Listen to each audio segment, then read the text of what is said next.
A continuación, derechos digitales. Clasificación A. Apto para todo público.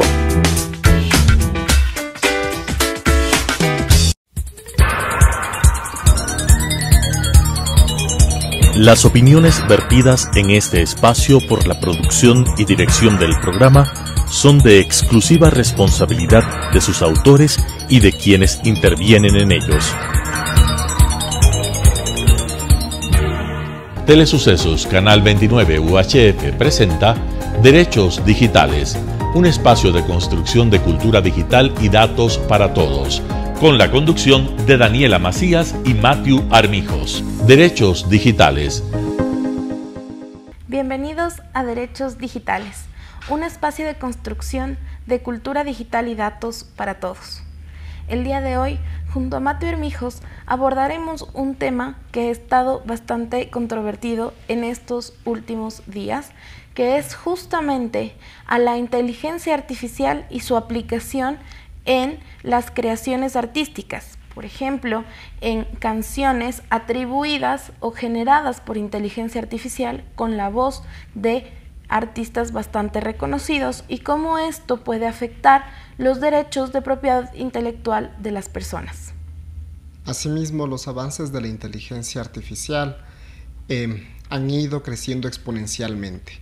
Esto no solo les permite duplicar o quizás copiar de cierta forma distintas tonalidades de voz, distintas formas de canto, como nos decía el ejemplo muy bien Dani, sino que adicionalmente la inteligencia artificial ha evolucionado de tal forma que puede combinar distintos sonidos, puede combinar distintas perspectivas, inclusive generar automáticamente videos, generar automáticamente fotografías que ayudan o vinculadas a estos sonidos pueden generar inclusive publicidad de estas propias creaciones que está haciendo la inteligencia artificial y que tiene también mucho que ver con la propiedad propia nuestra, de nuestra explotación de la imagen, de la voz, de nuestros videos.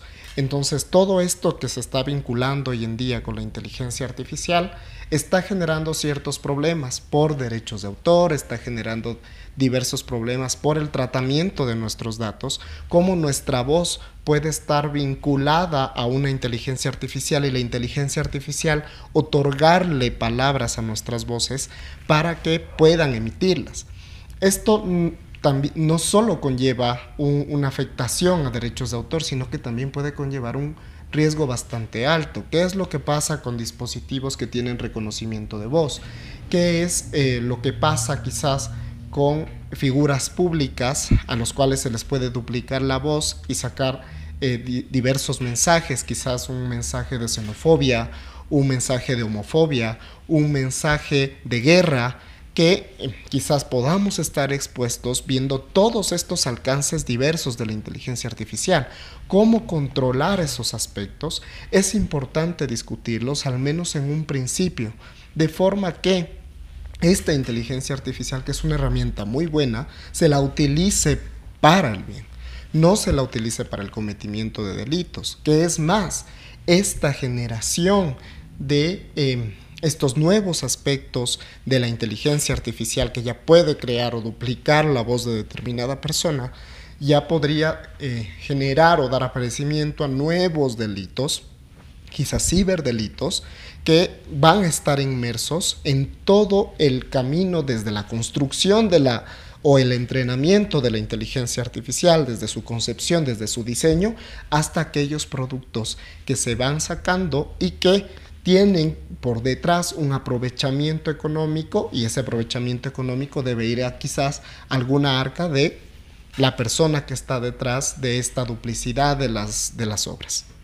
Justamente vemos los ejemplos como el de Bad Bunny, en donde al sacar una canción con su voz, la inteligencia artificial hace una producción bastante fuerte y se vuelve incluso una canción más vista o más viral en las distintas redes sociales en el mundo.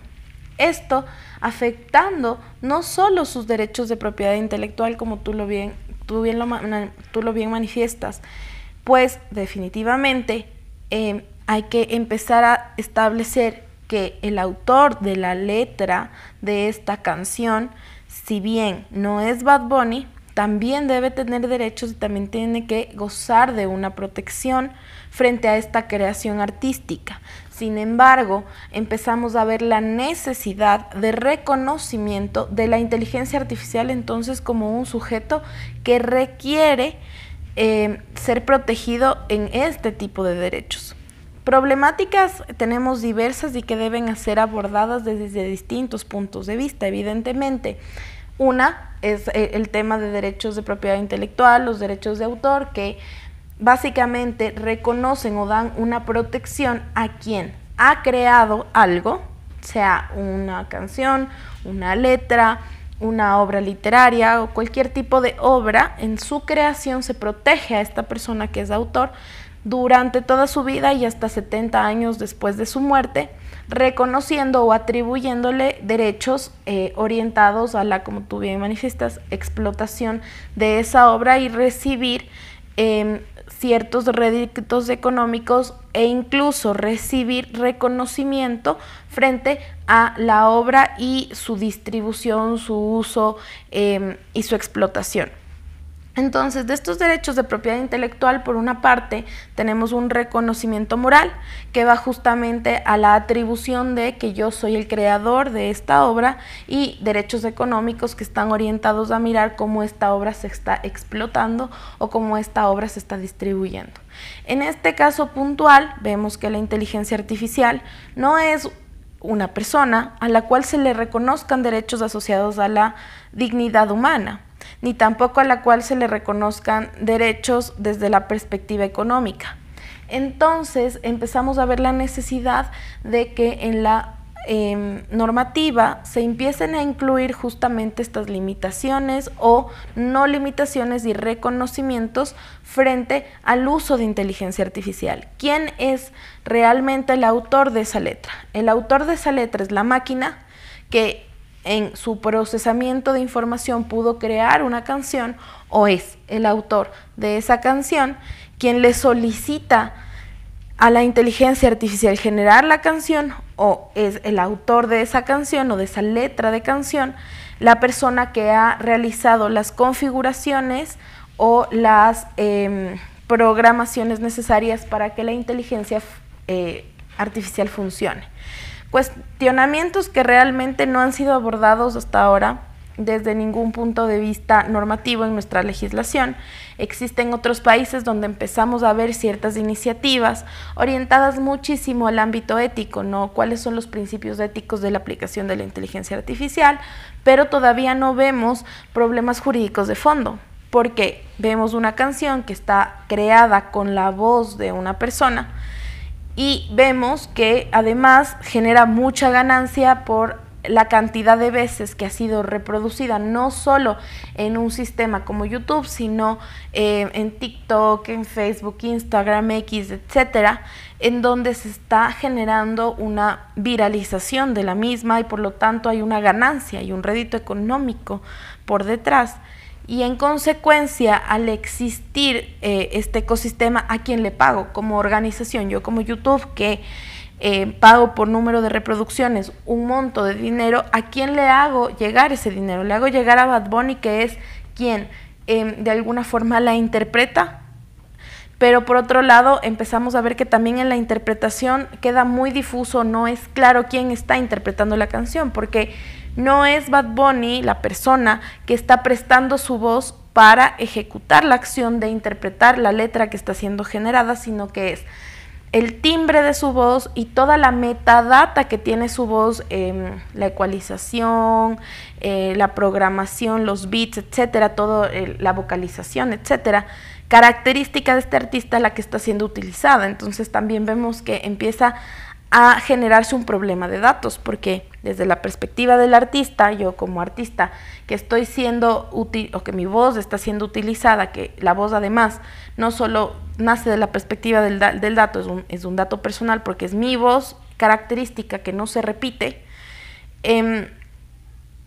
está siendo utilizada para justamente interpretar algo que yo no quiero y quizás yo no estoy de acuerdo y quizás no me gusta la letra o quizás justamente no quiero entrar en este problema jurídico, pero es mi dato el que está siendo utilizado. Esta persona que le solicita a la inteligencia artificial utilizar la voz de este artista, ¿tenía el permiso de hacerlo? ¿Es legítimo, es lícito que lo haga o no es lícito que lo haga?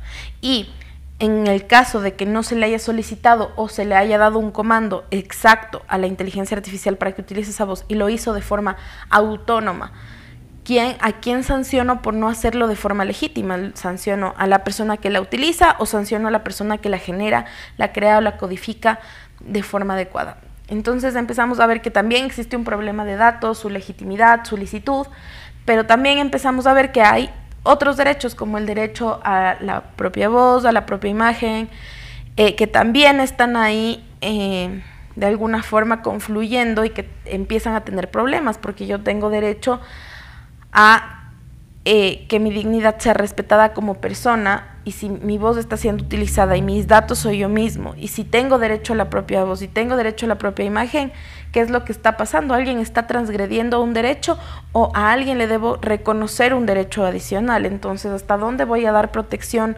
¿Hasta dónde voy a generar límites o mayores de reconocimientos? Empieza a ser un tema de amplia discusión. Y como tú bien decías, luego tenemos otra idea en donde, claro, vemos un potencial riesgo, y es que la inteligencia artificial puede generar contenido, ya sea de uso de voz, pero también vemos que hay contenido de video que a manera de seguridad nos deja bastante vulnerables, porque finalmente nuestra voz puede ser ya utilizada por equipos extorsivos o por personas que quieren hacer extorsiones llamando a mi familia, haciéndose pasar por mí para pedir un rescate, para pedir dinero, para solicitar préstamos, etcétera, y empezamos a ver que también empiezan a haber delitos o potenciales delitos que podrían cometerse en el uso de esta inteligencia artificial, y no vemos la obligación de estos generadores o estas empresas que prestan estos servicios con inteligencia artificial de resguardar justamente o de implementar mayor seguridad para que estas cosas se mitiguen. No lo vamos a poder evitar, pero al menos de reducir estos riesgos. Y aquí es importante analizar ya desde una perspectiva de control y desde una perspectiva de más tendiente hacia lo jurídico y más tendiente hacia esos mecanismos de protección que nosotros podemos tener frente a cualquier uso indebido de una nueva tecnología para aprovecharse de cierto modo de algún aspecto de nuestra propia personalidad. Que es muy importante determinar que ya los ordenamientos jurídicos también deben ir cambiando. Ya no podemos ser tan estrictos en construir normas que sean demasiado específicas, con situaciones demasiado específicas, por problemas jurídicos demasiado específicos. ¿Por qué? Porque lo que nos termina pasando es que nos encontramos frente a estas realidades. El tren de la tecnología siempre avanza más allá de las rieles que el derecho le pueda poner. Entonces tenemos un problema súper grande. Y este problema puede ser de cierta forma resuelto si es que tenemos autoridades un poco más eficientes, si es que tenemos autoridades un poco más innovadoras que busquen generar estas nuevas perspectivas jurídicas. Ahora bien, también es otra forma de regular, en este caso, de controlar a través de la construcción de principios. Y esos principios atraerlos a las distintas normas. ¿Para qué? Para que estos principios en su amplitud puedan vincularse con las nuevas tendencias que se van generando, crearse nuevos principios, incorporarlos a nuestras normas. ¿Para qué? Para que todas estas lesiones que vemos que se están generando a nuestros diversos derechos, a nuestros diversos aspectos de nuestra integridad, puedan entonces canalizarse de forma adecuada y que, al menos en las vías correspondientes, que quizás la penal no sea, porque ahí tenemos una reserva estricta de tipicidad, pero quizás por la vía civil o por otras vías que tenemos dentro del derecho, sí pueda materializarse al menos la generación de quizás alguna reparación del daño o la generación de mecanismos de protección que permitan interrumpir o que permitan bloquear cualquier actividad que pueda realizar, en este caso esta inteligencia artificial, y que pueda lesionarme un derecho. Entonces, es súper importante construir normas en base a principios, es súper importante que las autoridades en los distintos niveles conozcan estas nuevas perspectivas, que tenemos distintos sectores estratégicos vinculados a estas nuevas perspectivas y que tenemos, por ejemplo, ministerios o autoridades creadas para el efecto, autoridades por crearse como una superintendencia de protección de datos personales, que coadyuven entre ellos y vinculados puedan generar un entorno digital seguro, sano y confiable. Al menos eso desde nuestra perspectiva muy limitada e interna en el Ecuador. Ahora, esto que pasó con Bad Bunny en el caso específico fue un impacto a nivel mundial. Es un artista reconocido, un artista que ha estado vinculado a distintos premios. ¿Qué es lo que pasa si esta canción genera demasiadas reproducciones y genera un exponencial crecimiento económico? Esta canción también va a ser tomada en cuenta en los distintos premios que hay en el sector de musical.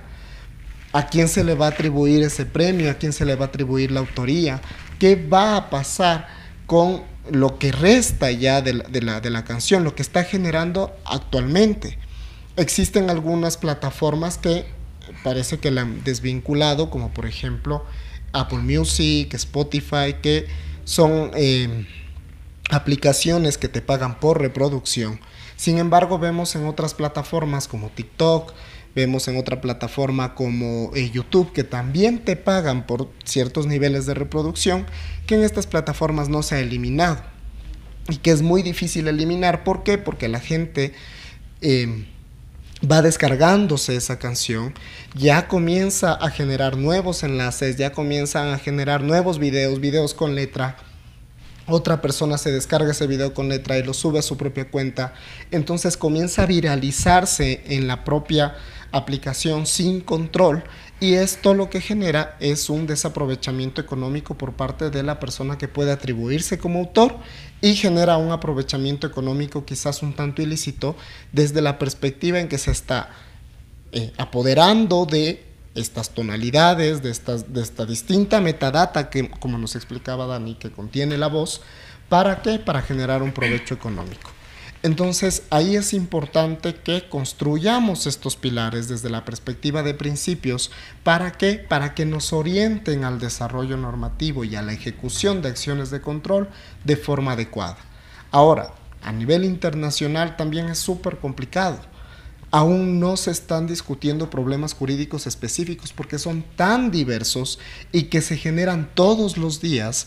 Entonces resulta de cierta forma imposible de generar todo un entorno desde una perspectiva jurídica y sistemática desde las autoridades para poder controlar este exponencial uso. Sin embargo, tenemos otras perspectivas desde principios, desde la protección de datos y desde la privacidad, desde el diseño y por defecto, en las cuales ya podemos ver cómo comienza a vincularse ese uso legítimo de estos datos. Como bien nos decía Dani, se generan datos, nuestra voz tiene metadata, las distintas tonalidades es parte de esa metadata, y todo eso debe pasar por un correspondiente análisis de riesgo, por una correspondiente evaluación de impacto, por una correspondiente generación de medidas de control, que en el uso legítimo de esa información no nos van a permitir generar estas copias. Es decir, ya contamos con ciertos aspectos jurídicos que nos van a permitir poder controlar, poder bloquear ciertas acciones ilícitas, que nos van a permitir poder generar un ambiente sano, seguro y confiable. Ahora, ¿cuál es nuestro problema y nuestro inconveniente más grande? No tenemos una autoridad creada para controlarlo. Aún la capacitación y la sensibilización a la ciudadanía sobre qué nomás compone esto y cómo se podría vincular a las distintas perspectivas que nos están pasando en los entornos digitales todavía es muy limitada. Y ese problema nos generaría entonces que no tengamos estas alternativas para poder acudir al momento en el que comenzamos a visualizar que cierta actividad de una inteligencia artificial, de una nueva tecnología o cierta actividad que se realiza con esa nueva tecnología nos llega a afectar. Pese a que ya tenemos construido al menos un marco, al menos unos cimientos por los cuales nosotros podemos conducir todas estas diferentes acciones y que tranquilamente la Corte Constitucional, en el caso ecuatoriano, podría resolver ciertas condiciones tomando en cuenta que están vinculados distintos derechos constitucionales como son el derecho a la imagen, a la voz y el derecho a la protección de datos personales. Justamente empezamos a ver la necesidad de empezar primero en concientizar y ser o aterrizar de alguna forma el hecho de que ya no vivimos en una sociedad tradicional, vivimos en una sociedad de red, una sociedad que se caracteriza justamente por elementos tan básicos como la eliminación de barreras fronterizas, en donde el primer elemento que nos debemos cuestionar es un tema de territorio y de soberanía. ¿Hasta dónde la soberanía y el territorio son elementos que van a sostener esta nueva forma de vivir? ¿Y desde cuándo vamos a empezar a ver una necesidad de migrar a un modelo de eliminación de barreras, de mayor cooperación a nivel internacional e incluso de colaboración regional que permita justamente proteger, ya no solo desde la perspectiva de ciudadano, a las personas en el ámbito jurídico, sino desde la perspectiva de seres humanos en cualquier parte del mundo, porque estamos ubicados de forma omnipresente en todos lados, todo el tiempo, de forma permanente. Y suena raro, suena redundante, pero de verdad que la sociedad red se caracteriza porque nos podamos comunicar en cuestión de menos de un segundo, de milisegundos, incluso se logra hablar de aquí al otro lado del mundo. Nos permanecemos en línea todo el tiempo y además este permanecer en línea todo el tiempo es recurrente en nuestra vida, ya no nos desconectamos, ya no manejamos un esquema de desconexión. Y en este sentido, esta conexión nos hace estar presentes en muchos lugares, porque nuestra información es como un gráfico de forma muy ejemplificativa. Nos convertimos en estos unos y ceritos que se cargan dentro de algún lugar que se llama red, y en esta red nosotros empezamos a fluir por diferentes lugares, por diferentes plataformas que incluso y en muchas ocasiones ni siquiera están alojadas en un país. Hay data centers que están debajo del mar en lugares que marcan un territorio que no está asociado a algún país. Entonces vemos cómo esto ya se vuelve no un problema solo de vamos a crear una norma, sino de cómo vamos a operativizar la protección cuando este espectro es mucho más amplio de lo que podemos siquiera imaginar, con una velocidad exponencial, como tú bien decías, y que además se caracteriza por un tema de viralización inmediata, en donde el daño ocurre no solo en un espectro físico, en donde de alguna forma está controlado, porque si hoy, el día de tú y yo, tenemos un inconveniente y existe violencia, la agresión sucede aquí y ahora, pero en un aspecto un poco más de red social, no hay lugar seguro, porque mi celular duerme conmigo, la televisión está en mi cuarto, la computadora está cerca, el PlayStation está muy cerca y yo puedo estar siendo monitoreada permanentemente, estoy ahí, tengo acceso a todo lo que se dice sobre mí todo el tiempo, no hay un lugar seguro. Entonces la violencia se vuelve mucho más compleja en este entorno digital, y en este sentido la protección de derechos también se vuelve mucho más compleja. Como tú bien decías, la necesidad de una autoridad que se encargue de regular sobre esto. No va a haber solo una, porque ahora tenemos un Ministerio de Telecomunicaciones que se va a encargar de emitir política pública, pero que muchos se enfocan en un tema de espectro radioeléctrico, saber a quién le corresponde qué frecuencia y de qué manera. Pero eso no es el Internet, no es solamente la conectividad o la no conectividad. La sociedad red involucra muchísimos más aspectos, y sobre todo un tema asociado a datos, en donde es necesario contar con mecanismos que nos permitan su adecuada protección para poder contar con esquemas de dignidad en este nuevo entorno. Es por eso que debemos ser bastante cuidadosos en todos los entornos en los cuales nosotros nos desarrollemos y capacitarnos en todo momento en cómo ejecutar cualquier acción dentro de este entorno digital que es nuevo para cada uno de nosotros. Esto ha sido Derechos Digitales. Les agradecemos mucho su atención. Las opiniones vertidas en este espacio por la producción y dirección del programa son de exclusiva responsabilidad de sus autores y de quienes intervienen en ellos. Telesucesos Canal 29 UHF presentó Derechos Digitales, un espacio de construcción de cultura digital y datos para todos, con la conducción de Daniela Macías y Matthew Armijos. Derechos Digitales,